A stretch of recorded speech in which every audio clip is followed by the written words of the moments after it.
Ideal standing posture. The body was designed to have joints stacked on top of one another to optimize support. When I look at you, I should be able to see two parallel lines. Shoulders, the middle of the shoulder joint, over the middle of the pelvis, over the middle of the kneecaps, through the middle of the ankles. So we're going to cheat the system and make that happen by starting with the foundation of this building, the feet. So the first thing I'm going to ask you to do is bring your feet hip width or shoulder width apart. And the easiest way to know what that is, if you don't have a mirror in front of you, is you find the bumps on the front of the pelvis, use the outside of your hand, and then just point down. And you want the middle of your ankle below your fingers. Now, it's important that the feet are not only hip width apart, but also parallel, like they're standing in train tracks. You don't want your feet turned out, and I know so many of you prefer a pretty wide turned out position, and even more of you like one foot further out than the other, and that really creates rotational strain through the joints. So I'm going to ask everyone to come to hip width in parallel, maybe 3 degrees turned out at max, but evenly so. You don't want one foot turned out further. Now, for those of you who've been standing for a long time with your feet turned out, when you come to parallel, it's gonna feel toed in, pigeon-toed they call it, right? But I promise you that will go away in a couple weeks. You just practice making those feet be straight. It will not be comfortable at first, but then in just a few weeks, it will be comfortable. It will be the norm. So practice makes perfect, but you're gonna have your feet hip width apart, parallel, and then it's so important that they're even from right to left.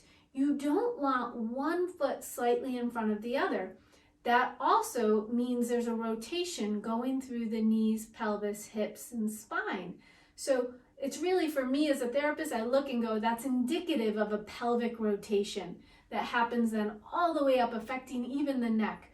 So we're gonna, again, cheat the system by making the feet even from right to left. And you can, when you look down, you'll see if one foot's in front of the other or not. Bring it back, and you got your hip width apart.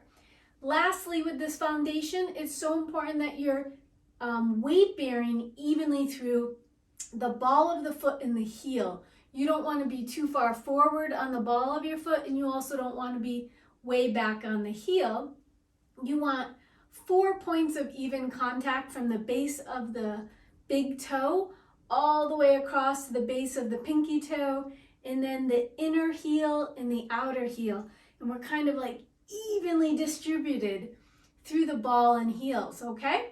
So you can just do a quick weight shift to make that happen, and then we get to move up to the next big challenge for ideal standing posture is pelvic position. Now, ideal pelvic position is what they call neutral pelvis, and it's really a slight anterior tilt. 6 to 8 degrees of an anterior pelvis would be what we call ideal. But how do you find that, and how do you achieve that? Well, I'll turn to the side. I think that's the easiest way to show you. But before I do that, what we'll do, one way to find neutral pelvis is you'll tilt your pelvis as far as you can. We call that anterior. And then we'll tilt the pelvis as far as we can posterior. And we're going to try to find the midpoint. After that, I'll give you another almost easier way for 90% of you, but 10% it won't work. So I got to tell you the ideal way and then give you the quick cheat. So if I turn to the side, get my feet lined up from right to left. So the pelvic neutral, if I find that bump again in the front of the pelvis, and this will be, you guys don't have to do this, but there's a bump on the back of the pelvis called the PSIS, and that should be slightly higher than the ASIS in neutral ideal alignment. But forget all that. What you want to do is first thing you want to do is get your feet lined up and then tilt your pelvis like you're sticking your butt out. Tilt your pelvis towards the floor, or we call that anterior. Roll it down so your butt sticks out, it feels like, and it kind of arches your back. And then take that from there and go as far back. So now I'm tucking my tailbone kind of between my legs.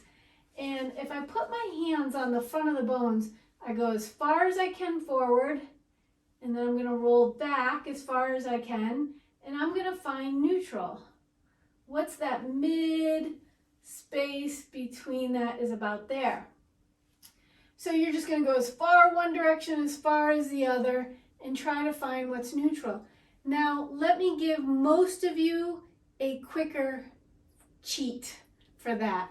And what you're going to do is stand comfy.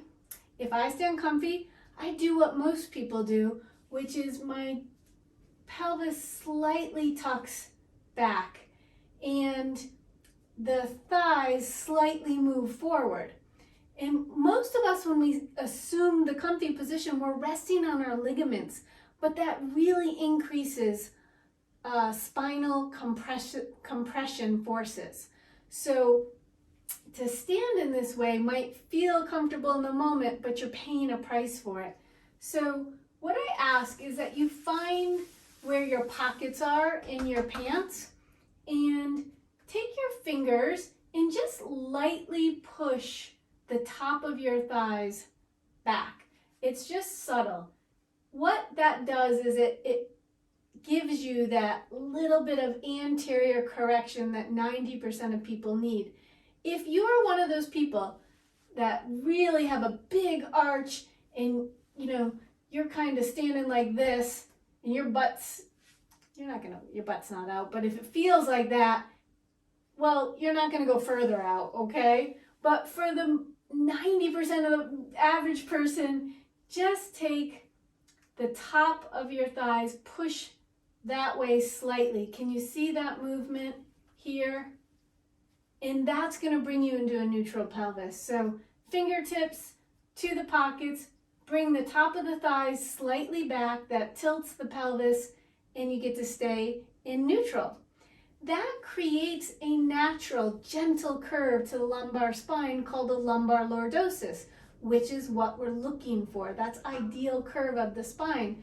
We have the lumbar lordosis, the thoracic kyphosis, and the cervical lordosis, and we have a video on that. So to create those curves, top of the thighs slightly back. Or you can do the extreme pelvic anterior and posterior tilt and find midline. Great. I'm going to turn back towards you, line up my feet, take the top of my thighs back. From here, we need to be able to stabilize that pelvic position. To do that, we're going to slightly gently engage the core, transversus abdominis. And there's lots of videos on transversus abdominis. We nicknamed it TVA because that's too long of a title. So to initiate the core, to stabilize this new pelvic position, you're going to just so gently draw your belly button towards your backbone. And so you're just pulling in slightly, like you're kind of pulling in to put on or button tight pants. Also, I give people the metaphor if I'm going to poke your belly and you want to pull away from me. So it's a pulling in, slightly tightening to protect against a poke, and think in and up. So it's like a deep scoop to your lower abdomen. That's going to lock in that pelvic position. So we're going to pull slightly in and up, and then imagine that up continues up the spine.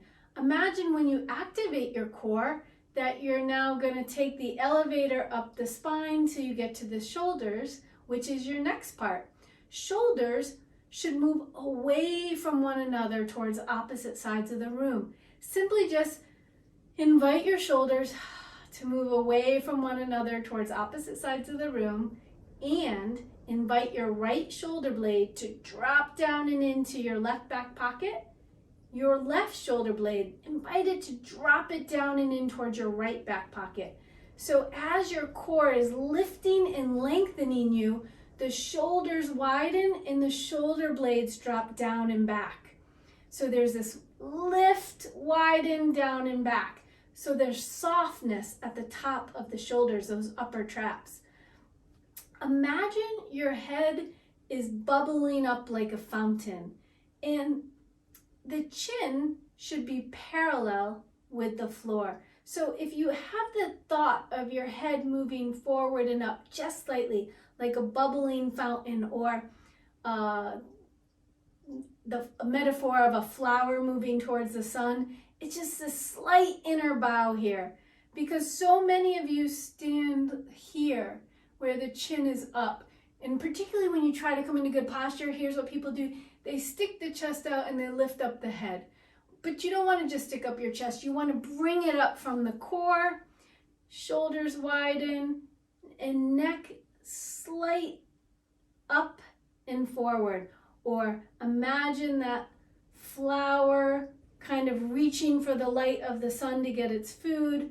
Imagine just the beginning of an inner bow. Like, I'm just going to start to say yes to you. So that should bring the chin parallel to the floor. So that's the instructions. Another thing to think about is where the hole in your ear is.